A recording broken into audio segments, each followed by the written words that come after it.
हाँ, तो चलो अभी समझ में इतना आया है जो बताया है। बोलो। ये इसका पैटर्न बता दिए कि तुम लोग का इतिहास का जो है ना, उसका 3 गो भाग है। कई किताब दिया है? 3 गो। भाग 1 जिसमें से कई नंबर का पूछता है? 25 नंबर का। और भाग 2 जिसमें से कितना का पूछता है? 30 नंबर का। बोल सकते हो, तुम लोग का आवाज नहीं आएगा यहाँ तक, इसमें नहीं कवर करता है। और जो लास्ट वाला मेन जो है क्या है, वो फिर 45 अंक का है। 3 गो मतलब किताब हुआ जो है। और इसमें का पूरा चैप्टर का नाम है ईंटे मन के तथा अस्थियां, राजा किसान और नगर, बंधुत्व जाति तथा वर्ग। हाँ बोलो ना। चश्मा, अच्छा। ऐसे फेंक फेंक के कहीं जाओ। विचारक विश्वास और इमारतें, यात्रियों के नजरिए, भक्ति सूफी परंपराएं, एक साम्राज्य की राजधानी जिसका नाम क्या है? विजयनगर। किसान जमींदार और राज्य, शासक और इतिवृत्ति मतलब उनकी प्रवृत्तियां, ये उनके काम धंधे जो भी था, क्रियाकलाप। उपनिवेशवाद और देहात। ये सब क्या है? ये चैप्टर का नाम है, जो कि इतिहास का क्या है? टॉपिक है। और इसके अलावा क्या है? अभी और भी है औपनिवेशिक शहर। वैसे कौन कौन से शहर थे जो मुख्य रूप से औपनिवेशिक थे, मतलब किसी न किसी दूसरे देश के क्या थे? गुलाम थे। नहीं। और फिर महात्मा गांधी और राष्ट्रीय आंदोलन। देखो मतलब ये कभी पीछा नहीं छोड़ेगा। अगर इतिहास पढ़ोगे तो ये चीज भी कभी पीछा छोड़ने वाला नहीं है। विभाजन को समझना, मतलब किस तरह से विभाजन हुआ। और केवल यह भारत की बात नहीं, हमारे और भी चीजों का विभाजन, जैसे जातीय वर्ग के हिसाब से और भी बहुत सारी चीजें जो हुई हैं।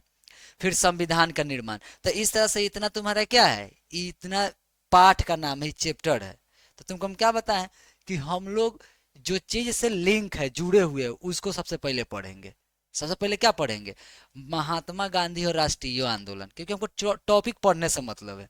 हमको पूरा टॉपिक खत्म करना है। अब जनी कौन पहले पढ़े कौन बाद में पढ़े उससे कोई लेना देना नहीं है। तुमको ये सारा टॉपिक पढ़ना है।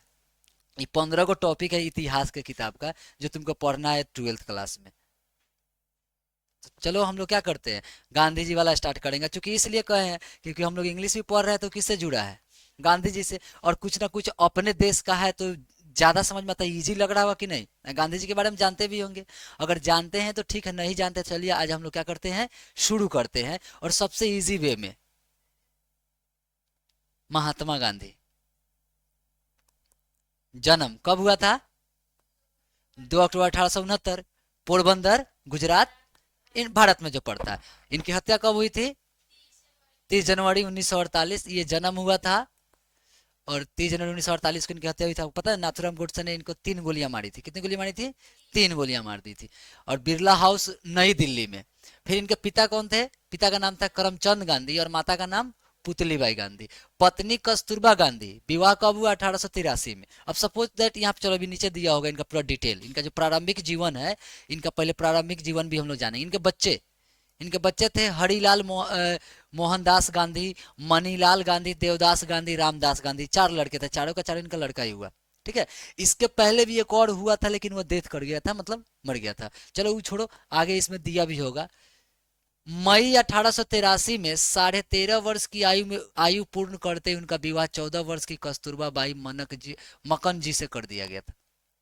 मतलब खुद 13.5 वर्ष के थे गांधी जी, और वह कस्तूरबा थी जो थी वो 14 वर्ष की थी, और इनका विवाह कर दिया। अब सोचो एक और ये आज के डेट में जैसे कहते हैं ना कि बाल विवाह पर चाहे बाद में रोक भी लगा कि बाल विवाह पर रोक लगना चाहिए। अब पहले देखते थे, पहले क्या होता था, प्राचीन काल में बहुत ऐसी कहानियां सुनने को मिलती थी।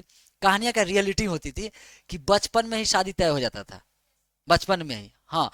मतलब भले लड़का लड़की मिलते जुलते नहीं थे, लेकिन जब उनका उम्र होता था एक समय के बाद, तो जाते थे, जिसको गौना नाम कहते थे, कि फिर उसको वहां से लेके आते थे।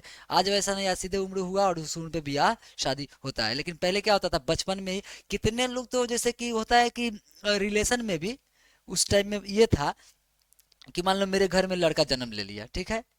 और ऐसा बनता था कि तुम्हारे घर में अगर लड़की जन्म होगा तब मेरे बेटे का शादी हम उसी से करेंगे। अभी मतलब जन्म भी नहीं लिया, लेकिन दोनों का रिश्ता जन्म लेने से पहले लग जाता था कि अगर कहीं तुम्हारे घर में बेटी जन्म होगा तो मेरे लड़के की शादी तुम्हारे लड़की से ही होगी, और वो तय हो जाता था, और बचपन में होता था वो सारी चीजें। और कहा जाए एक अभी मॉडर्न नजरिए से, आधुनिक व्यू से, कि खराब भी है और कहीं ना कहीं एक तरह से कहा जाए तो सही भी। अब कारण क्या है कि देखो, एक उम्र के बाद मतलब आदमी को भी और सारी चीजों की जरूरत पड़ती है, शारीरिक नीड्स होते हैं। लेकिन क्या है ना कि कुछ लोग ऐसे भी होते हैं जो कम उम्र में ही क्या होते हैं, मतलब भटकने वाली सिचुएशन में आ जाते हैं। और उसके अलावा क्या होता है कि जैसे कहा गया कि पहले कुछ करो, कुछ पढ़ो लिखो, कुछ बनो। तो कहने का मतलब यह है कि अगर वह एक उम्र की सीमा जब पार करता है, 20, 22, 25, 26, 28 कर लेगा, और उस समय तक मान लो उसकी शादी नहीं हुई और जॉब भी नहीं हुआ, तो इट मीन्स क्या कि जॉब जब तक नहीं हुआ शादी नहीं करेगा। तो ये सब तो चीजें अलग है। शादी ब्याह का एक उम्र है, पैमाना है हर चीज का, ठीक है। उसका मतलब किसी भी बिजनेस से, उसका किसी भी पढ़ाई लिखाई से कोई रिलेशन नहीं है। उसकी एक अलग आवश्यकता है, वो एक अलग टॉपिक है, वो एक अलग चीज है जो कि होना चाहिए। और बात यह है कि चलो कहीं ना कहीं अगर एक और मतलब कोई रिटर्न व्यू में तो नहीं कह सकते हैं, कोई मतलब प्रूफ के तौर पे तो नहीं कह सकते, लेकिन अगर अपना थॉट अगर आदमी यूज करे तो कह सकते हैं कि बहुत ऐसे लोग थे जिनकी शादियां बहुत सारी कम उम्र में हुई। और ये कब पहले ही होते थे। आज तो चलो 22, 20, 27, 30 पे हो रही है, 35 पे भी हो जाती है। पहले बहुत कम उम्र में ही शादियां हो जाती थी, और पहले के लोग बहुत विद्वान भी होते थे। पहले के लोग जितना होते थे और जितना लंबा जीवन जीते थे, चाहे खान पान का भी स्तर हो, चाहे ये पर्यावरण हो, चाहे आज जिस तरह का माहौल बना हुआ है, उतना तो एज कोई हो नहीं सकेगा। शायद ही कोई व्यक्ति 90, 100 के आसपास पहुंच पाए आज के डेट में। पहले का ही लोग पुराना वाला है जो अभी भी कोई 90, 100 में है, लेकिन आज के डेट में क्या है, 50, 60 उम्र जो है एवरेज है। मतलब एवरेज क्या है, एवरेज तो तुम 40, 50 मान लो। 50, 60 के बाद तो उसका शरीर काम नहीं करे, कोई काम कर सक रहा है। लेकिन पहले लोग बताओ, चलो वो खान पान का बात होगा, लेकिन अगर मेंटलिटी की बात कर दे तो पहले के लोग को सुनते हैं कि वो इतना हजारों किताब पढ़ के याद कर लिया था। आज तुम एक किताब नहीं पढ़ पाते हो पूरे साल में। पूरा एक साल हम लोग किताब एगो पढ़ाते हैं, रेनबो पार्ट 2 इंग्लिश का किताब, ओहू में लड़का पूरा साल पढ़ लेगा, लास्ट में कहेगा सर कैसे याद करी, याद नहीं हो रहा। अब पहले का लोग बताओ कितना लाख लाख किताब पढ़ जाता था। कहते थे कि एक ऐसे इंसान विद्वान लोग हुए कि एक बार कोनो किताब ऐसे पलट देते थे, पूरा उनके दिमाग में बैठ जाता था। और उस समय सारी चीजें होती थी जिस समय आज के डेट में जिसको गलत माना है, जैसे बाल विवाह, कि बहुत कम उम्र में विवाह कर दिया है, उसका शरीर विकसित नहीं हुआ है, उसका माइंड डेवलप नहीं हुआ है, ये सारी चीजें। और कहीं ना कहीं अगर देखा जाए तो उस समय का पॉजिटिव वे था, वो सकारात्मक सोच था, सकारात्मक विचार थे उस समय।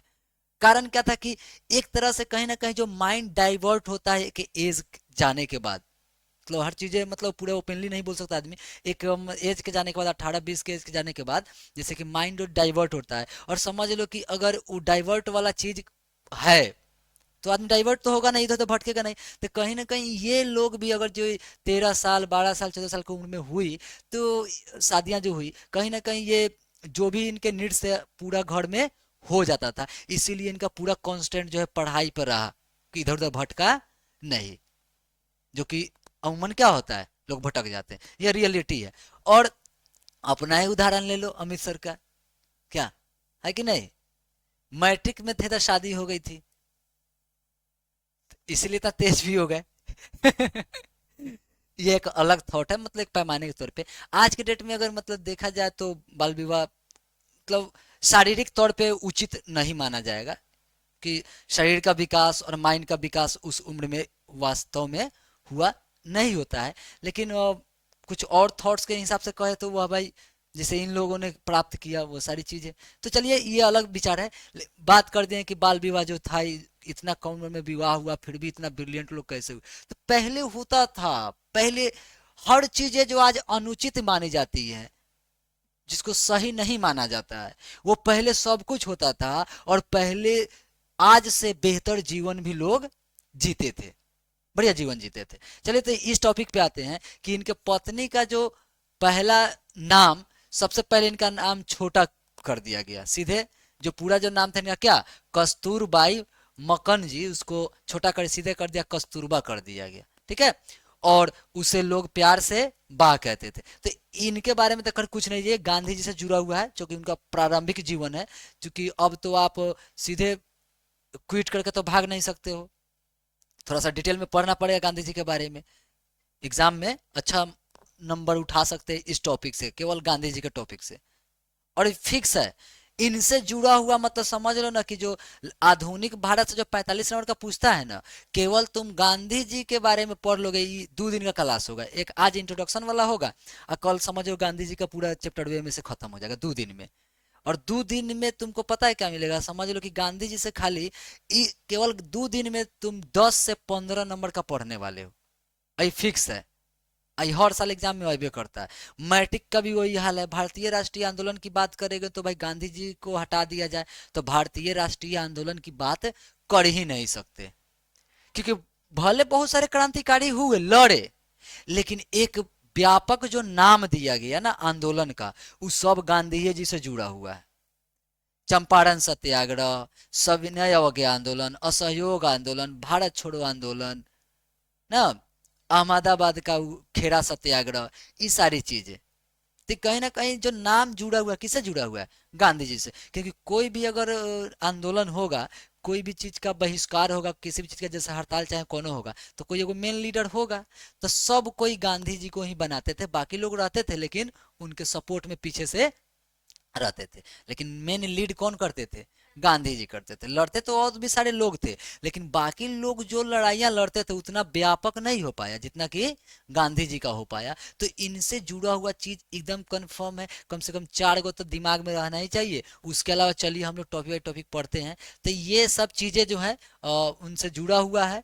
अब तो आप फास्ट फास्ट पढ़ लेते हैं, क्योंकि लाइन बाई लाइन समझाने वाला तो चीज तो है नहीं। ये तो ऐसी चीज है कि आप लाइन बाई लाइन पढ़ोगे और आपका समझ में आ जाएगा। कौन इंग्लिश तो है नहीं कि एक एक वर्ड मीनिंग समझाएंगे और लाइन बाय लाइन पढ़ाएंगे। क्या टॉपिक जान गया, प्रारंभिक जीवन क्या है, कहता है यह विवाह उनके माता पिता द्वारा तय किया गया व्यवस्थित बाल विवाह था, जो उस समय उस क्षेत्र में प्रचलित था। उस समय प्रचलित था बाल विवाह ना, परंतु उस क्षेत्र में यही रीति थी कि किशोर दुल्हन को अपने माता पिता के घर और अपने पति से अलग अधिक समय तक रहना पड़ता था। मतलब कि दुल्हन अलग है और लड़का अलग है, बहुत दिनों के बाद जाते थे तो उसको घर बुलाकर लाते थे। 1885 में जब गांधी जी 15 वर्ष के थे तब इनकी पहली संतान ने जन्म लिया, किंतु वह केवल कुछ दिन ही जीवित रही। ऐसा माना जाता है कि 6-7 दिन शायद या कुछ दिन जिंदा रहा पहला संतान। जब गांधी जी कई साल के थे, 15 साल के थे, तो उनका एगो संतान जन्म लिया था जो कि मर गया। फिर बाद में 4 गोड़ा आया था है यकनी ना। फिर कहते हैं क्या, और इसी वर्ष उनके पिता करमचंद गांधी भी चल बसे। और उसी साल जब मतलब गांधी जी 15 साल के थे तो उनका एगो संतान भी जन्म लिया, वो मर गया। और इनके पिताजी भी उसी साल, जो करमचंद गांधी थे, वो भी उनका देहांत हो गया, उनका निधन हो गया। आगे मोहनदास और कस्तूरबा के 4 संतानें हुई जो पुत्र थे। सभी क्या थे, पुत्र थे। चारों के चारों क्या थे, बेटे ही थे इनके। हरिलाल गांधी कब, 1888 में जन्म हुआ था। मनीलाल गांधी 1892 में, और 1896 में। और फिर देखो याद करने कितना अच्छा पैटर्न है, 4-4 साल के गैप है सब में। चारों बेटा में कितना गैप है, 4 साल का। 88 4 92, अब 92 4 96 4 100। तो एगो याद रहेगा, 4-4 साल के गैप पर 4 गो बेटा का जन्म होगा। ये ओकरा याद रहेगा कब, पहल का कब, 1888। तो ओकरा बाद 3 गो तो यादें नहीं करना है, 4 साल जोड़ते जाओ। 1888 4 92, 92 4 96 96 4 1900। 1800 वाला में था तो 1900 आ गया। तो उतना इनसे नहीं पूछेगा। ये सब इनका जो है वो क्या है, पारिवारिक जीवन जो है, प्रारंभिक जीवन, उसका कुछ ज्ञान है आप लोगों के लिए। फिर क्या कहता है कि पोरबंदर से उन्होंने मिडिल और राजकोट से हाई स्कूल किया। मतलब हाई स्कूल और मिडिल स्कूल की पढ़ाई उन्होंने कहाँ से किया, हाँ, पोरबंदर से उन्होंने मिडिल स्कूल की पढ़ाई की। और हाई स्कूल यानी कि मैट्रिक का जो पढ़ाई किया कहाँ से किया, पोरबंदर राजकोट से किया। दोनों परीक्षाओं में शैक्षणिक स्तर वह एक साधारण छात्र रहे। मतलब वो शुरू में उतना तेज नहीं थे, साधारण जो कि सब कुछ रहता है अमूमन, वैसे ये भी एक स्टूडेंट रहे। मैट्रिक के बाद की परीक्षा उन्होंने भावनगर के श्यामल दास कॉलेज से कुछ समस्या के साथ उत्तीर्ण की। जब तक वे वहां रहे अप्रसन्न ही रहे, क्योंकि उनका परिवार उन्हें बैरिस्टर बनाना चाहता था। चूंकि वह जब भी थे तो अप्रसन्न रहे उतना, क्योंकि परिवार चाहता था कि बैरिस्टर बने। लेकिन ये शुरू में जैसे तुम लोग हम लोग जो पढ़ते थे नॉर्मली, उस तरह से ये भी पढ़ रहे थे। ये इनका कोई बड़का ये थॉट नहीं था कि मैं इतना बड़ा काम करूंगा आगे चल के। कभी कोई ऐसा काम करता है, कर्म करता है कि उतना नाम कमा लेता है। उनके जीवन में ऐसी घटनाएं घटी जो कि आगे हम लोग पढ़ेंगे।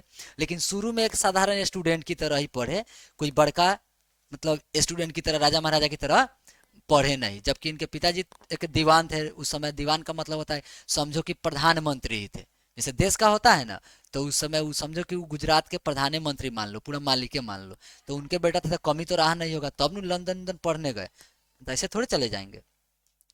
आगे कहता है कि अपने 19वें जन्मदिन से लगभग एक महीना पहले ही 4 सितंबर 1888 को Gandhi ji university college London में कानून की पढ़ाई करने और बैरिस्टर बनने के लिए इंग्लैंड चले गए। कब गए? 1888 में गए। ठीक है। लेकिन 1888 में कहाँ गए? इंग्लैंड गए। और फिर बाद में गए थे साउथ अफ्रीका। तो इंग्लैंड वाला तो नहीं, लेकिन साउथ अफ्रीका वाला क्वेश्चन जरूर पूछता है कि साउथ अफ्रीका कब गए थे? तो 1893 में गए थे। अब वापस इंडिया कब आए थे? 1915 में। तो समझ लो, यहाँ से जोड़ लो कि 1893 में गए थे, 7 साल एने 15 साल होने, तो 1915 में वापस आए। तो कहने का मतलब है कहीं ना कहीं 1993 से लेकर 1914 तक वहीं पे रहे। 15 में तो वापस आइए गए। तो 14 और 7 कितना? 21। मतलब लगभग ही 21 साल तक साउथ अफ्रीका में रहे। 21 साल तक गांधी जी। उसके बाद वहां उनके साथ घटना घट गया, तब वो वापस आए इंडिया। और कौन कौन सी घटनाएं घटी, तो सारा चीज हम लोग लाइन बाय लाइन बढ़िया से पढ़ेंगे गांधी जी के बारे में। और एक एक चीज मतलब सीक्वेंस वाइज याद रखेंगे, टॉपिक वाइज, मतलब हर चीज अब दिमाग में आ गया। कम से कम 2 चीजें यहाँ, 3 चीजें यहाँ पे दिमाग में। सबसे पहले उनका जन्म, अगर डेट ऑफ बर्थ की बात करते हैं, पैटर्न से याद रखेंगे तो रटने की आवश्यकता नहीं है। लोग कहते हैं रटते भुला जाते हैं, नहीं, एक पैटर्न बना। जन्म कब हुआ? मान लो 1869 में, अगर डेट याद है 2 अक्टूबर, चलो ठीक है। फिर शादी कब हो गई? 1883 में।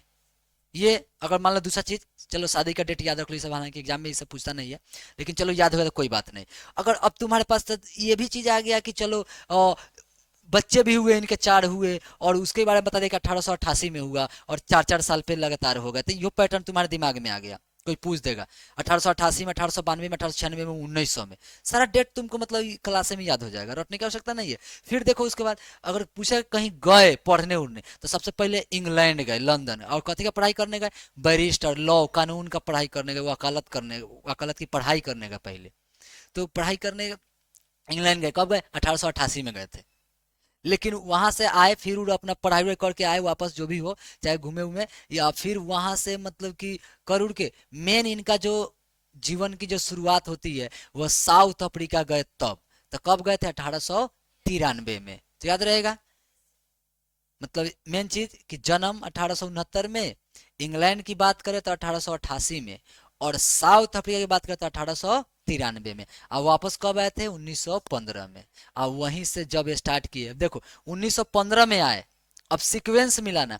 1915 में आए और सबसे पहले इनको मौका मिल गया कथी? 1916 में भाषण देने का। कहाँ पे? तो BHU, बनारस हिंदू विश्वविद्यालय का उद्घाटन जब हो रहा था, नया नया बना था बनारस हिंदू विश्वविद्यालय, तो वहां पे इनको बुलाया गया था मदन मोहन मालवीय के द्वारा। सारी चीजें हम लोग सीक्वेंस वाइज पढ़ेंगे। और वहां पर जो पहली बार जो भाषण दिए, बड़े बड़े लोग आए थे, उसमें गांधी जी को भी इनवाइट किया गया था। लेकिन सारा लोग तो अपना मतलब फायदे के बारे में बोला था कि चलो, लेकिन गांधी जी गए तो सबसे पहली बार लोगों के हित का बात किया। वो कहे कि ठीक है, आप विश्वविद्यालय तो खोल लिए। कब? 1916 में। तो आप विश्वविद्यालय तो खोल लिए, लेकिन आपको मालूम है कि देश की जो स्थिति है वो किस तरह की है? यहाँ की जो जनता है कितनी मतलब गरीब है, कितनी त्रस्त है, कितना उसके पास उनके ऊपर अत्याचार होता है, उसके ऊपर भी आप लोग का ध्यान है।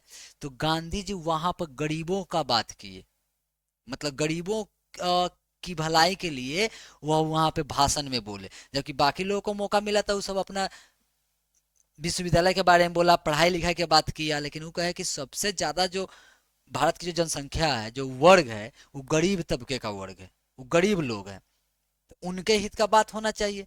तो वहां से वो थोड़ा सा फेमस हुए। और जब वहां से जब फेमस हुए कि गरीबों की बात करिए तो गरीबों का उनसे जुड़ाव हो गया।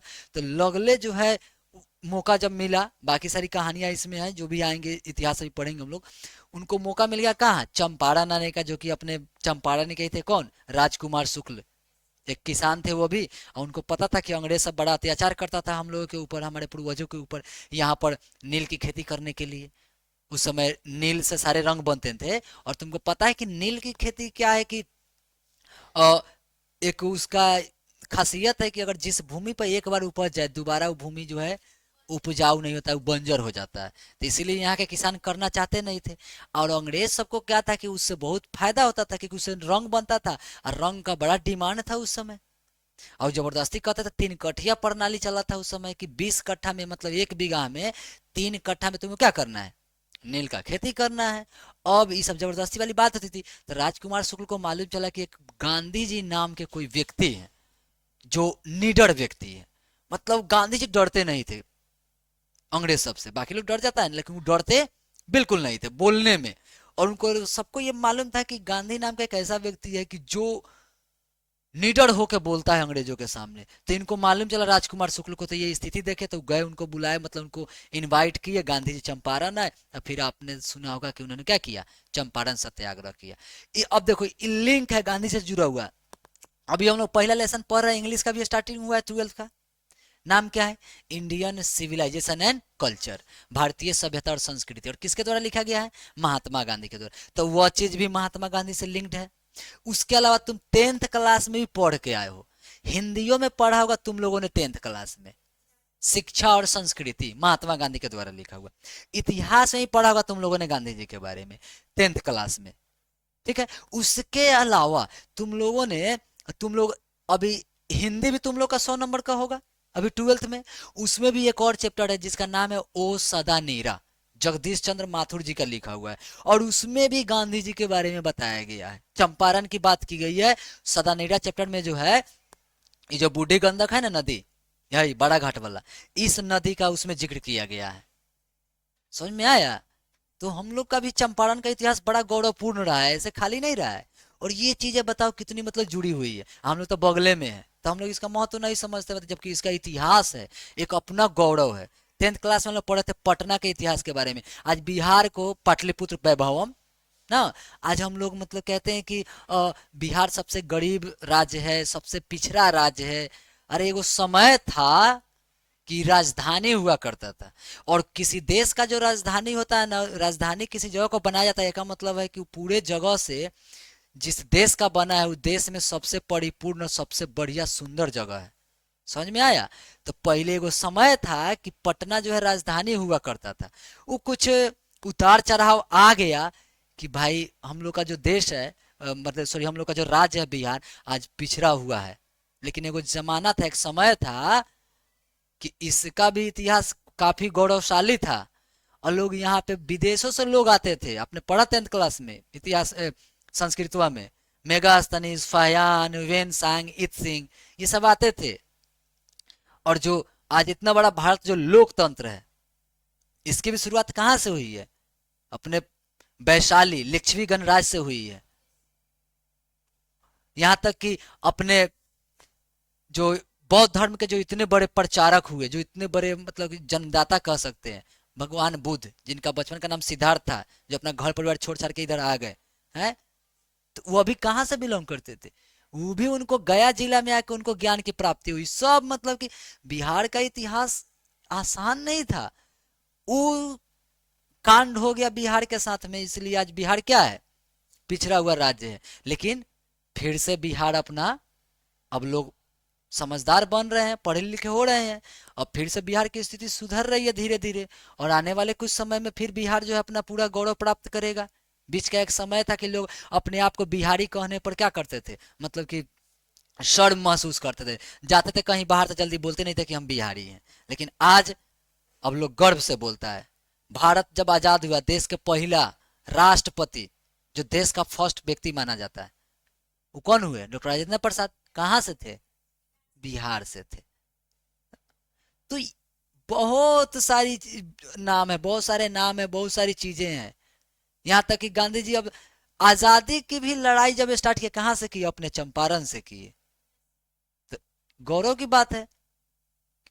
जब आए इंडिया में तो उनको उनके गुरुजी ने कहा कि पहले लड़ाई लड़ने से पहले, कोनो चीज शुरू करने से पहले तुम पूरे भारत का भ्रमण करो। पूरा दुनिया घूम, पूरा भारत घूमे वो। और जब आए चंपारण तो उनको लगा कि नहीं, यहाँ से इसकी शुरुआत होनी चाहिए। तो ठीक है, चलिए ये सारी चीजें यहाँ तक कर देते हैं हम लोग। कहता है क्या कि 1893 में एक भारतीय फॉर्म से नेटाल दक्षिण अफ्रीका में, जो उन दिनों ब्रिटिश साम्राज्य का भाग होता था, 1 वर्ष के करार पर वकालत का कारोबार स्वीकार कर लिया। मतलब 1 वर्ष के करार पर ही वकालत स्वीकार किए गांधी जी। जब वकालत कर लिए तो उसके सिलसिले में मतलब कि गए वहां पे। कहता है कि दक्षिण अफ्रीका में गांधी को भारतीयों पर भेदभाव का सामना करना पड़ा। चूंकि भारतीयों होने पर, भारतीय लोगों पर दक्षिण अफ्रीका में भी अंग्रेजों का शासन था, केवल इंडिया में नहीं था, वहां भी, यहाँ तक अमेरिका में भी अंग्रेजों का क्या था? बोलबाला था। और उस सब पर क्या करता था? वहां भी रंग भेद की नीति थी। और फिर इंग्लिश में भी तुम पढ़ोगे चैप्टर जिसका तुम्हारा नाम है कि I have a dream, Martin Luther king का है, उसमें तुम पढ़ोगे रंग भेद की नीति। और सब एक दूसरे से लिंक्ड है। और मार्टिन लूथर किंग जो थे ना, वह गांधी जी से प्रभावित थे। गांधी जी का प्रभाव था उनके ऊपर। कहता है कि आरंभ में उन्हें प्रथम श्रेणी कोच की वैध टिकट होने के बाद तीसरी श्रेणी के डिब्बे में जाने से इनकार करने के लिए ट्रेन से बाहर फेंक दिया गया था। ई मेन घटना घटा था गांधी जी के साथ में। मतलब एसी का टिकट था, लेकिन जो भेदभाव था ना, तो गांधी जी को एसी में से उतार के अब बाहर फेंक दिया गया था। कहा कि तुम जाके जनरल बोगी में बैठो। तो गांधी जी कहते हैं कि मेरे पास टिकट है एसी का, तो हम काहे नहीं बैठेंगे? तो नहीं, तुम फर्स्ट क्लास में नहीं बैठ सकते हो। अब जिस भी आधार पर भेदभाव हुआ हो, उनको बाहर फेंक दिया। तब उनको समझ में आया, तभी उन्होंने शपथ लिया था कि आज तुम मुझे ट्रेन से बाहर फेंके हो, मैं तुम्हें अपने देश इंडिया से बाहर फेंकूंगा। तब आगे का जो कांड है, चलिए हम लोग कल पढ़ते हैं, कल के लेक्चर में। ठीक है, बाकी आप लोग थोड़ा सा मतलब खुद से भी पढ़ के जो किताबें हैं उसको थोड़ा पढ़ उड़ के आइएगा। ठीक है, समझ में आया कि नहीं? एक पैटर्न समझ में आया सारा चीज। बाकी गांधी जी से जुड़ा हुआ सारा बात। अब देखो, कमी तो है नहीं, मोबाइल भी है, हर चीज है, गूगल भी है, मतलब क्रोम है, सारा व्यवस्था है। आज के डेट में कमी नहीं है, किताब भी है। आप कहीं से भी पढ़ के आओ, लेकिन आओ, पढ़ के आओ। कारण क्या है, जब पढ़ के आओगे ना, जब हम पढ़ाएंगे तो तुम्हारे दिमाग में फिट हो जाएगा। ये चीज है, मतलब तुम पढ़ के आओगे, हम रिवीजन करा देंगे। बाकी सारी चीजें तो आप ही को करना है। तो चलिए ठीक है, हम लोग क्या करते हैं, कल वाले क्लास में करते हैं इन चीजों को।